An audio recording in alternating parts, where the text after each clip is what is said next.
American Medical Response celebrated 50 new EMTs in Springfield today. It's just one stop we make as Western Mass News goes town by town. The 15 new EMTs were paid to train to become first responders, and now they've finished their brand new EMTs have been hired to serve the city. This initiative is a way to give back to the community during the celebration, and the team at AMR also hosted a Toys for Tots drive. Now to Holyoke, where Mount Marie Rehabilitation and Health Center supporting animal shelters with Operation Santa Paws.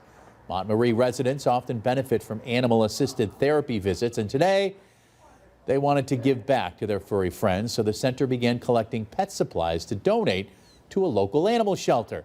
The center will be accepting donations such as blankets, towels, dog and cat beds, unopened pet food and treats, pet toys, grooming products, collars and leashes, and food and water bowls through December 22nd.